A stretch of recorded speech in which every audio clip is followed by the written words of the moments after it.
And we are live. Welcome to the Home-Based Business Success Podcast.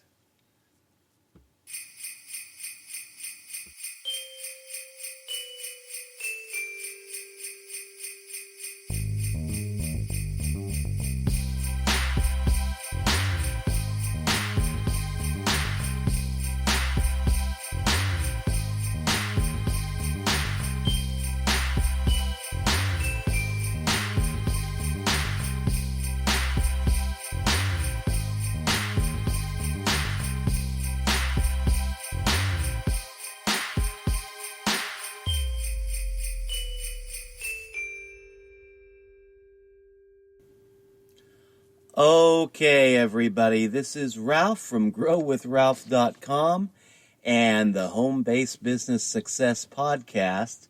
This is going to be kind of a different type of podcast today. We are going live. Thought I'd try that out, see how things worked. I'm working with a new microphone. Got a professional grade microphone that I set up, and we're trying that out. Hopefully we're going to get a little bit better audio. And just trying some new things, mixing it up. And we got a topic that I can really identify with, but it's kind of a depressing topic. But here at Home-Based Business Success and GrowWithRalph.com, we like to keep things real. And so we're going to tackle this topic and try to examine why this is the case. I was reading I can't talk right now.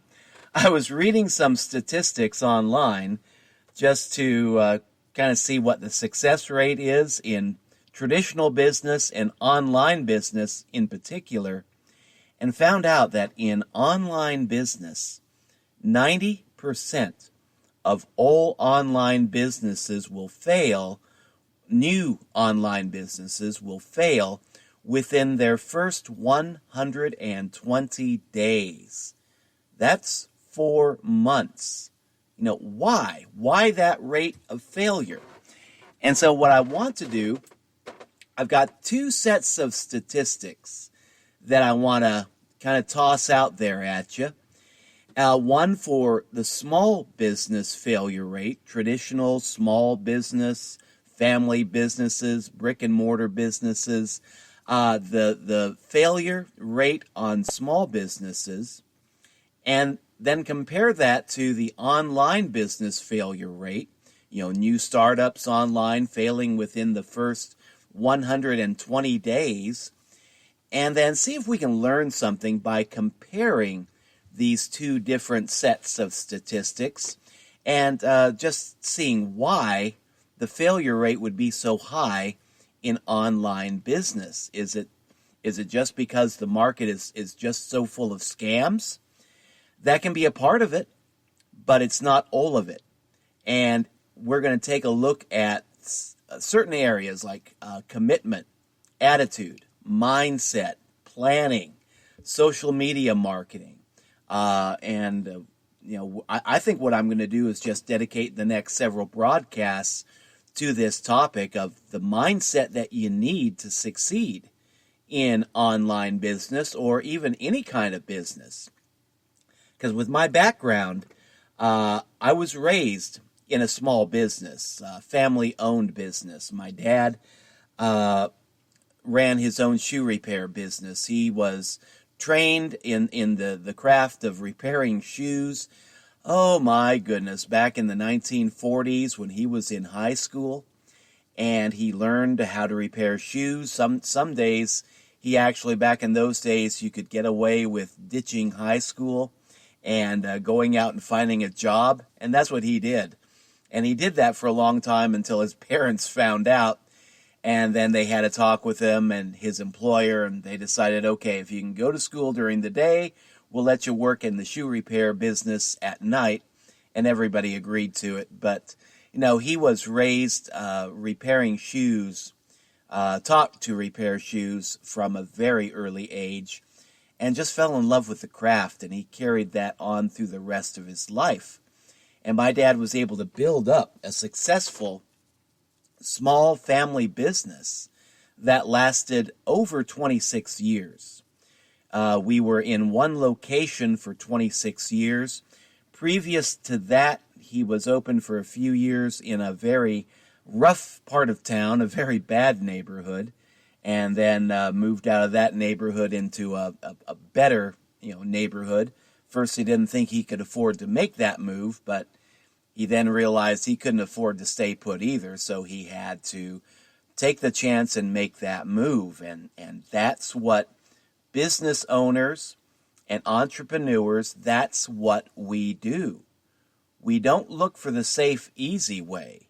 We take risks, we plan, we overcome those risks, and we end up succeeding. So, my dad beat the odds because the small business failure rate, 20% of small businesses fail in their first year. Now, those that survive, 30% fail in their second year. These are small businesses, brick and mortar businesses, not talking online businesses yet. 50% of small brick and mortar businesses will fail after 5 years, and then 70% of small brick and mortar businesses tend to fail after 10 years of business. So, that's, I think, kind of a high failure rate, but not really. You've still got like an 80% chance of making it if you want to create your own small brick and mortar business. It takes money, it takes commitment, it takes, a lot of backing in order to do that. But, you can do that. It can be done. I've known people that started off very poor from meager means that were able to get the backing, get the financing to go ahead and start their own small business. And 20% will fail in their first year, which means, that's looking at it negatively, means 80% will last 1 year. And then 70% will last into their second year. 50% will succeed, last 5 years at least. 30%, only about 30% make it beyond their 10th year of business. And, my dad's shoe repair, our family business, that was our story. We lasted beyond that 10-year mark. Now, online businesses, the failure rate there, 90% of all new internet startup businesses fail within 120 days. Now, if we compare the small business failure rate to the online business failure rate, we see a huge difference.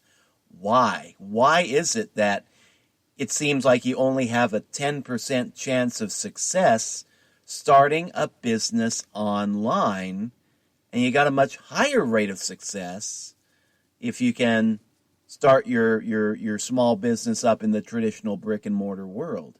Why is that? Well, a character that I love from the old Star Wars movies is Han Solo. And in the movie The Empire Strikes Back, Han Solo is attempting to navigate an asteroid field. And he thinks it's going to be a great idea to hide from the Empire cruisers in that asteroid field, and be a great place to hide out because nobody in their right mind would go into an asteroid field. And old C-3PO is shouting out, what the odds of successfully navigating an asteroid field are. And I think it's Han Solo, I know it's Han Solo, that shoots back, "Never tell me the odds. Never tell me the odds, C-3PO." And I think Princess Leia tells him to shut up. But if you have that attitude that you are going to beat the odds, I think you have a better chance of making it in any kind of business, because trying to succeed in any line of business, online business, offline business, brick and mortar business, any kind of business, you've got to be able to navigate a minefield of difficulty and potential difficulties. So you've got to have that mindset that I am going to beat these odds no matter what. Another entrepreneur that I love to follow tells his people on his team, don't tell me I'm going to give this a week and see what happens. Don't tell me I'm going to give this a month and then see what happens when they're coming into the business. He tells them, I want to hear you say, I'm going to make this work no matter what. Because that is the mindset that it takes to succeed in any kind of business.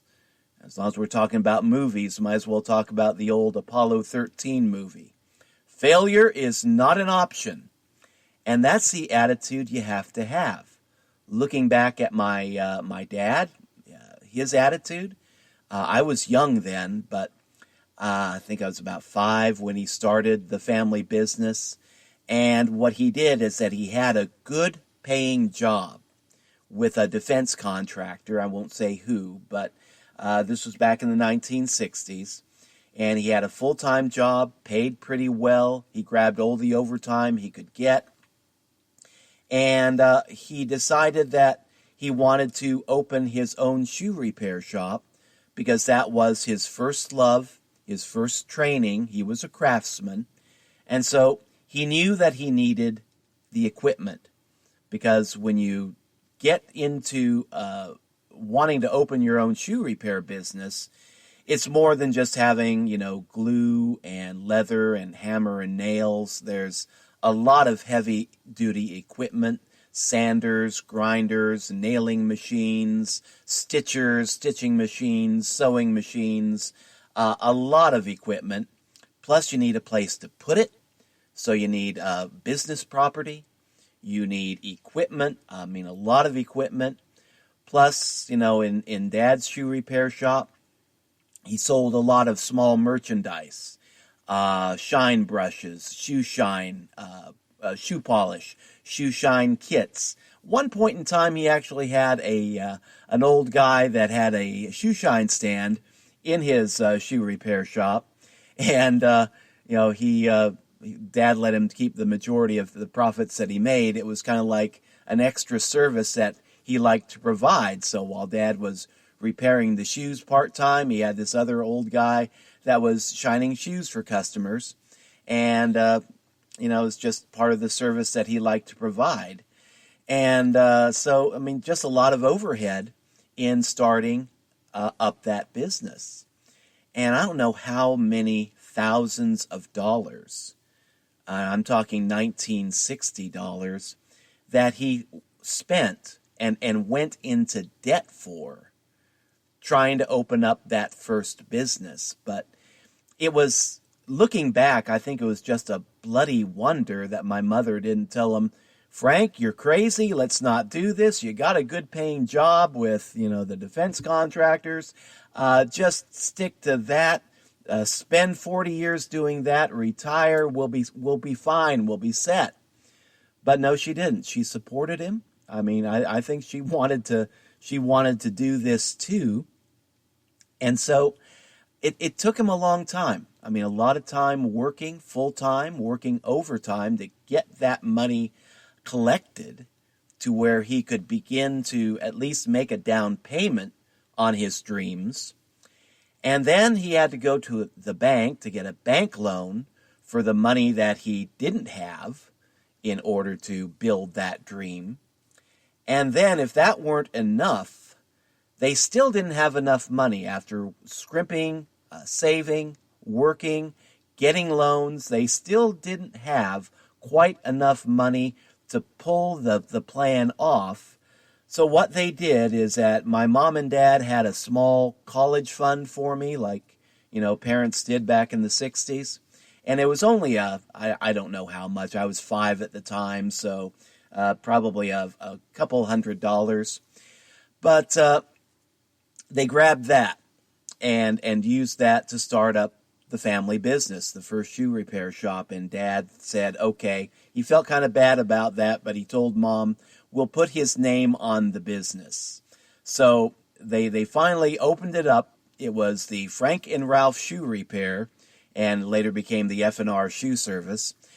But that's how he got started, and there was, of course, no guarantee of success. And I don't know what the odds of success were back in the 1960s when Dad started that business, but he went into it with the attitude that this is the family business, this is our future, and by God, we're going to make it work. And you can see from that story that I've just told, there was a level of commitment in making that dream a reality. There was a level of, committing yourself to going into debt. Can you imagine that? Going into debt. Most people today, they want to start their own business so that they can make money at home, working for themselves, and that is possible. We've done that. But in traditional business, people would go into debt with no guarantee of a weekly paycheck, no guarantee of a weekly income. People had to be committed to the task. They had to be committed to the enterprise. People still have to be very committed, because I would say right now it's probably a lot more dangerous to be opening up your own small business, brick and mortar business, because with the pandemic, COVID-19, a lot of businesses have been shut down because of a virus. And there's no guarantee that they won't do it all over again. They're already doing it all over again in a lot of places. 2021, what are the odds that a new virus might emerge? A mutation of COVID-19, or a brand new virus coming in that may have a higher rate of fear factor associated with it, a higher death rate. There's no guarantee that won't happen. So in order to navigate the small business field today, you've got to run that risk too. What are the odds that the government will shut me down for months or maybe even a year at a time through no fault of my own, and just punish me for being a business owner? I mean, that's the feeling that a lot of people have today, that they're being punished for being small business owners and entrepreneurs, which is why I feel lucky that we have our online business established, and we were able to beat those odds too. I mean, we've had our online business. We've been working at home since 2011. We've been online in one capacity or another since that time. We've had to kind of learn as we went. We had to make adjustments as we went. We had to try different things, new things, be adaptable, and we beat the odds. But again, our back was against the wall. We had to make it work. We just felt like we had that level of commitment. We had to make this work. Failure is not an option, and you had to have the right attitude to just make it work. And if you don't have the proper attitude, then you're not going to make it work, no matter what. Now, let's compare the attitude that a lot of people have getting into their first online business. Most people, when they're thinking about getting into an online business, they don't really plan ahead. They don't really have that level of commitment. A lot of folks, especially if you're finding people on the traffic exchanges and Twitter and Facebook, you got a lot of people out there that are looking for something easy that they can make money at, that they can do, that even anybody can succeed at, and they're looking for something that's going to have a weekly paycheck associated with it. And working an online business, you can have weekly paychecks if you're making daily sales. Some online businesses, you can have daily paychecks if you're making daily sales. But if you are not making daily sales, you're not going to be making that weekly or daily paycheck. And there's just no guarantee. It's like another family that had their not home-based business, but small traditional brick and mortar business.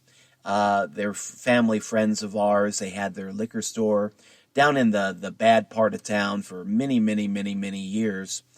And I mean, again, I mean, there's a lot of commitment. They had to scrimp and save to buy the merchandise. You know, the liquor wasn't cheap in those days, still isn't today. And I mean, you had a lot of overhead in just the merchandise in the shop, plus renting the business property they didn't own, they rented. So, and I mean, again, it was a pretty good business to get into. They made a lot of sales. You know, it's pretty easy to sell alcohol in most parts of the world, unless it's prohibited in your neck of the woods. But yeah, with the right licenses, with the right attitude, that's a fairly good business to make work. But there was one time that they got robbed, and the neighbor lady was waiting the counter at the time. These two guys came in, took all the money that was in the cash register, so they didn't get paid that day. Plus, they shot her in the face. And fortunately, it was a low-caliber gun. The bullet ricocheted off of her jawbone. It put her in the hospital for a few days, but it didn't kill her. She recovered. She was right back there the next week, you know, running the liquor store. So they didn't make any money that day. They didn't get a paycheck that week. And I think her hospital bills probably put them into a little bit of debt that they had to work a few months to pay off. Because, you know, when you're working for yourself, you got to carry your own insurance. You got to take a lot of the risk. You got to assume a great deal of responsibility. So, no guarantee when you're in business for yourself that there is going to be any kind of a paycheck, let alone a weekly paycheck. Some online businesses, you can set them up to be paid by the day if you make daily sales. You can set them up to get paid by the week in some cases if you make weekly sales. Some businesses pay by the month. Some online businesses I've seen pay you every 6 months. So there's a wide variety of online businesses and how they pay out. But the bottom line is, if you're not running your business right, if you're not committed to showing up in your business every single day, if you're not making sales, then you're not making money. And that's the bottom line. So it takes an extra level of commitment that not everybody has. I would say that small business owners and online business owners that are successful, they're kind of like the Marines, you know. I've never been a Marine in my whole life, never been in the military. Used to joke, you know, I was in high school seminary from a high school age, so people would ask, do you have any military experience? Said, no, I wasn't in the military. I joined the monastery, and in that program I saw part of the world there, folks. Had a tour of duty in the Middle East not as a soldier, but as a would-be monk, and just had a few adventures of my own, including navigating a minefield in Israel, which is something I do not recommend in real life. I prefer the more metaphorical minefield that we navigate in online business and small traditional businesses. But, you know, you've got to have a different kind of attitude in order to succeed in this biz or any kind of business. And it's an attitude that probably only 20% of folks have, maybe only 10% of folks have, because a lot of people fail because they just don't feel like showing up on a regular basis. They're not committed to the plan. They don't make sales. They don't run their business properly, and their business fails. And of course, something that's also true, especially in the online business space, is that there are a lot of scams out there. A lot of folks out there that will tell you this business it's like falling off of a log. It's like if you can fall off a log, you can make money in this business. It is so easy.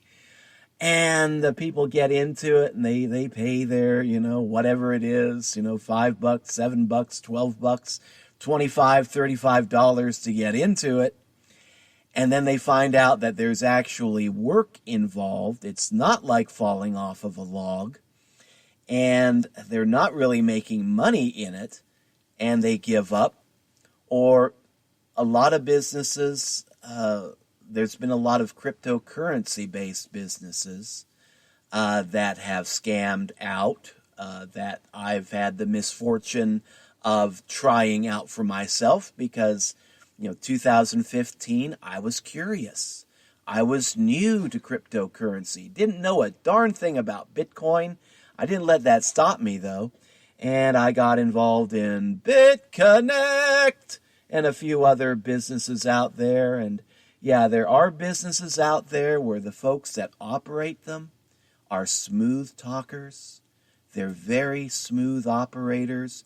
They're very good con people. Con men, con women. They can't know how to talk very persuasively and just lay things out in good enough detail to get you roped in and interested. And then they grab your money. And then BitConnect, how long did that last? About 2 years. There have been other cryptocurrency schemes that scammed out after 2 years, 1 year. One, I'm not going to mention its name, but it scammed out within 10 bloody days. And I was not in that one. I had a few guys that I knew that got into it. They threw out like 10 Bitcoin to get started. And back then, Bitcoin was worth $2,000. It's about, what is it worth now? About 20 grand. But no, in those days, at that time, I think it was $2,000. I knew of guys that put in like 10 Bitcoin, another 100 Bitcoin, and they were roped in. They had the money to invest, and the guy that was selling this program said, hey, give it a shot. You'll make your money back after 30 days. No business goes bankrupt in less than 30 days. This is a sure deal. And he sold the program, and these guys, they put in their Bitcoin, and within 10 days, that business essentially said, so long, suckers. We're off to Jamaica or whatever. And, I mean, it was just, I didn't lose any money in that business because I didn't get involved in it. But, I knew a lot of people that got taken. And so, yeah, you've got to be mindful. You've really got to do your own homework in the online business space. Not just cryptocurrency space, but really any kind of online business space. Is this a legit business? One thing that I've learned that saved me a lot of headache since 2018 is that one of my personal rules of thumb that I'll share with you now, I never get involved in a business that has less than a 3-year history. And the businesses that I am in, one wealthy affiliate, 15-year history, a 15-year track record of success. They've navigated the minefield and they've been coming up on top year after year after year. Another business that I'm in that I enjoy, that I love, it's not for everybody. There's no business out there that's for everybody. But this business, the Power Lead System, been in business since 2013, I believe. and it pre-existed before that as something else. And it's owned by Priceless Possibilities, a company that's been around since the 1990s. So that's what I look for anymore in online business opportunities before I jump into them. Do they have a track record of success? Do they really have a track record of success? Because I had one cryptocurrency business that was sold to me by a lawyer, and that's what he said. Oh, this has a proven track record of success. This is a sure thing. Yes, come on in. The water's fine. I'm making money, so can you. And turns out it did not have a track record of success. It had a track record of scamming people out, as it later turned out.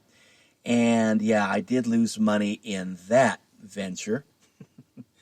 And I can laugh about it now, but these are the risks that we take as business owners, as entrepreneurs, and that's the attitude that you have to have. We don't play it safe. We take risks, and we plan to manage that risk. And when things get tough, we don't just give up, throw in the towel. We keep on going. We keep showing up for work. We may even double down on our efforts to make things work. And one thing I've also learned is you have to remain adaptable. When the business climate changes, you have to change with it. Like, I'm sorry for all the folks out there right now that are watching their businesses go down the toilet because of COVID-19. But you've got to find a way to adapt when unexpected things happen, even tragic, unexpected tragedies happen, stuff that nobody could foresee happening. When the unexpected happens, you've got to learn to roll with it, beat the odds, put your best foot forward, and adapt in a changing world. And it's difficult. I mean, it's just a skill set that you learn over time, skill sets that anybody can learn, a mindset that anybody can adopt, but not everybody will. And I'm going to leave it there for now. I'm going to have a little musical break, going to mute my microphone, play a song by Burnshee Thornside, Can I Be a Star? And Home-Based Business Stars will be back right after this song.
Look over here, all you fashion producers.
All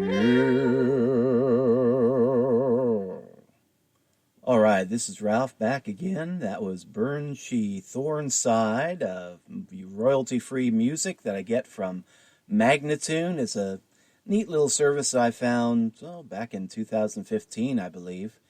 And they've got a subscription service. You can get royalty-free music for YouTube videos, podcasts, and they've got some interesting mixes available over there. Don't have an affiliate link for them. Maybe I should check into that, huh? See if they got an affiliate program.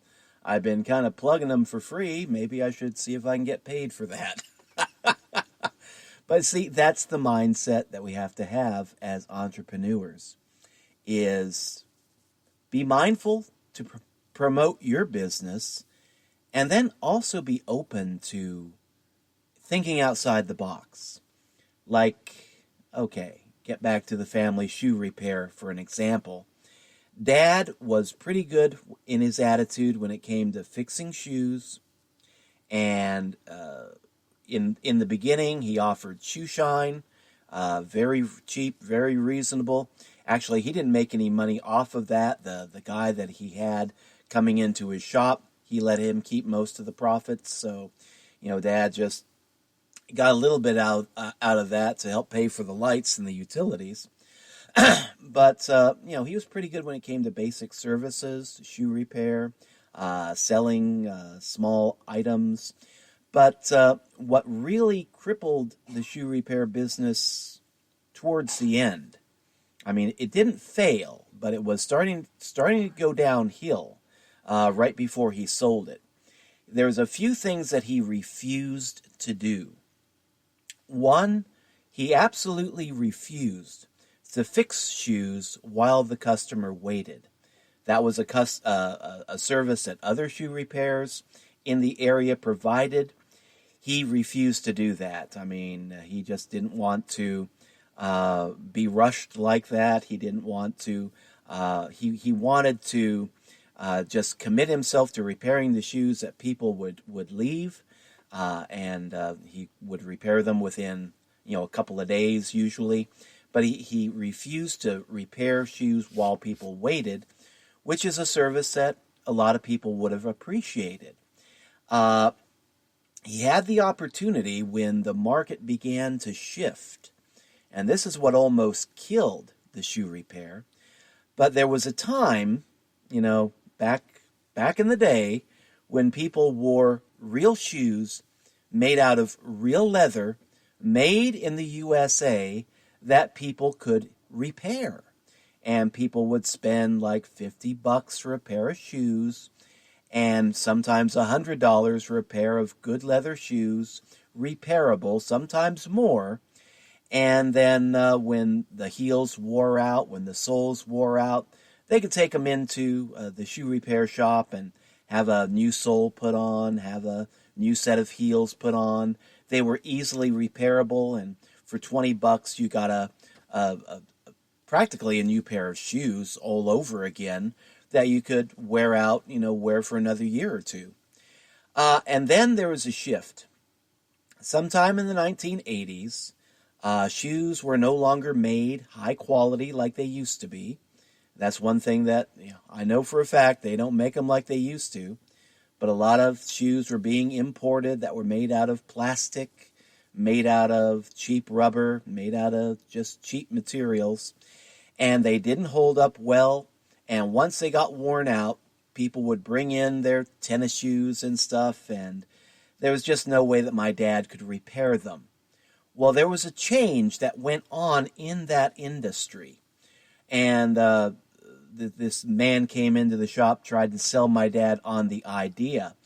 But a change where you could buy plastic, rubber soles, rubber heels, and quick-drying rubber cement that would bond to this material exceptionally well, something that kind of like shoe goo. I think that's still out on the market today. But something that made it possible to actually put a new sole on an old pair of tennis shoes and shine it up. Not really shine it up because you can't shine tennis shoes, but kind of, buff it out and make it look good, make it look like essentially a brand new pair of tennis shoes.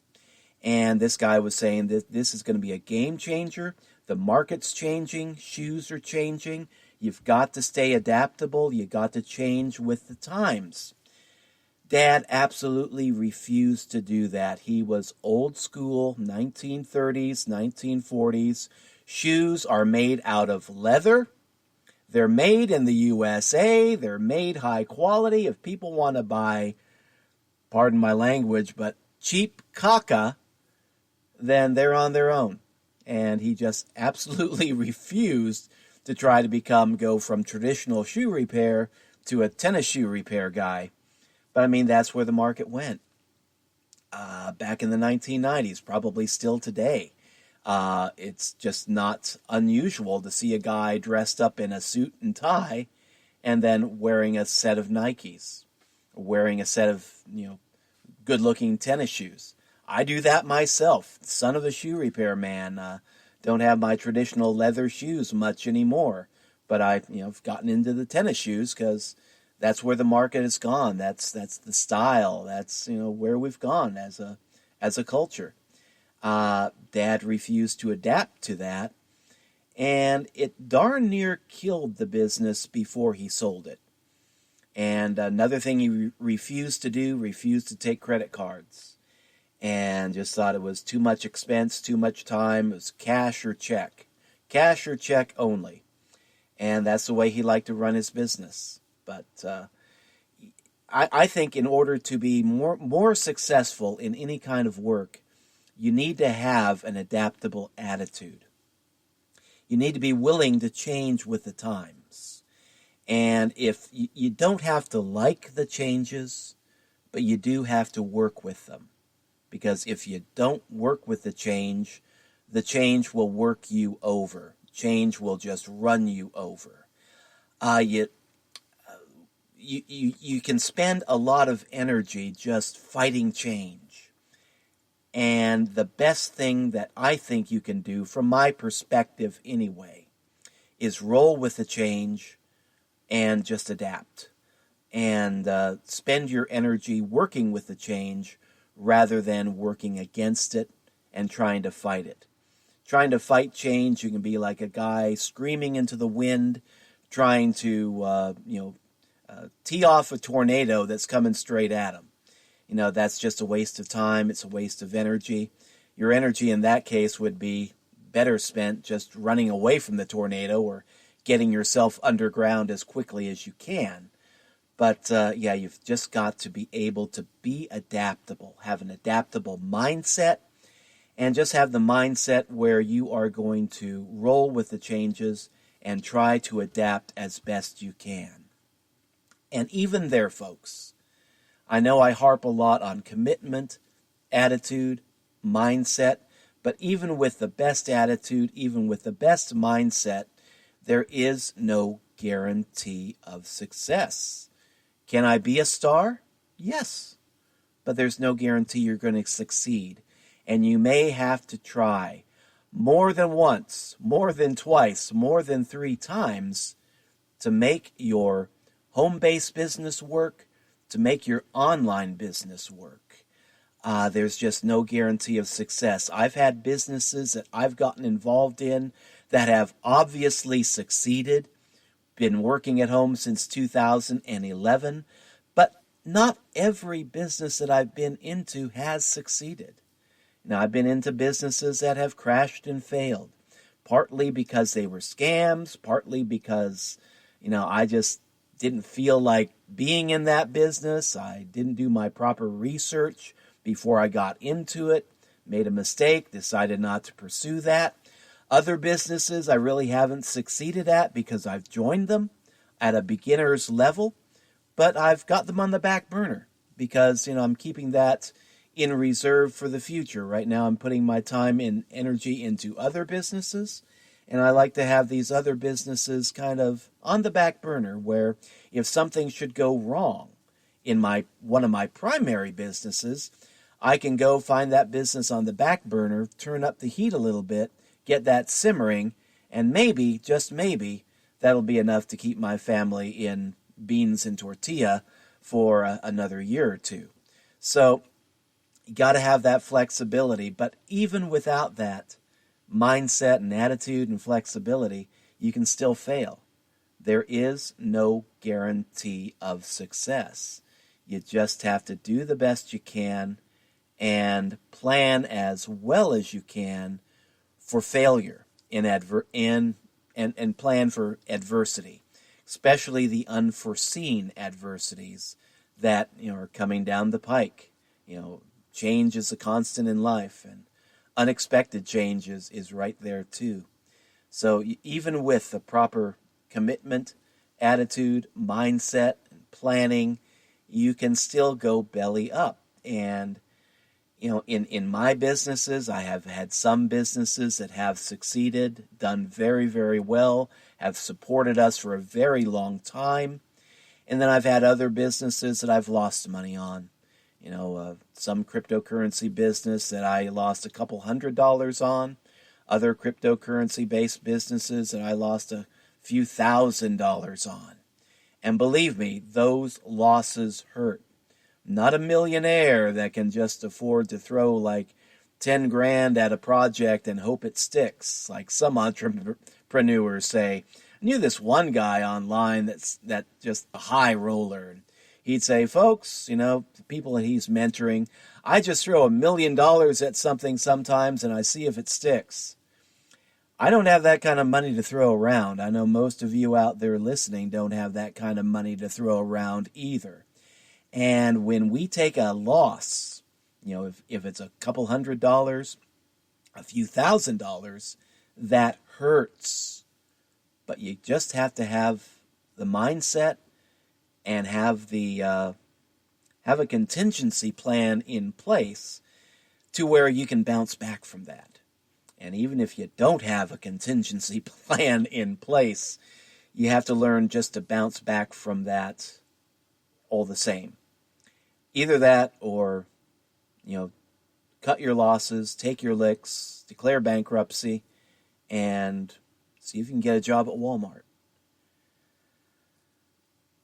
And that's just a cold hard truth right there is that being an entrepreneur, it can be and is immensely rewarding when it's done right. But again, no guarantee of success, and the odds in any kind of business are not the best, especially today, and the odds of making it an online business is definitely, not the best. But you just have to have that Han Solo type attitude. We're going to navigate this asteroid field, this minefield, as best we can. We're going to make it work. Never tell me the odds. But those are the odds, because before people join me in any kind of a business, or before I see people get into their own online business, even if it's not under me, I hate to see them get into it and fail and spend all their money, because that hurts.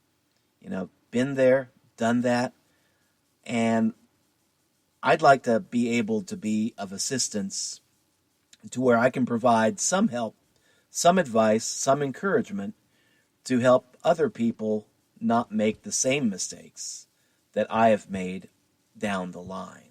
And that's why we have this podcast. So hope you found some value in this. If you like this kind of content, we're going to be talking more about online business success, home-based business success, and the kind of mindset, planning, and attitude that it takes to really become successful in this line of work, and what it means to be an entrepreneur. And in the next broadcast, I'm going to go a little bit more into the planning that it takes to be successful online, the skills that you really have to have, advertising, a lot of that stuff. We'll get into that in the next podcast.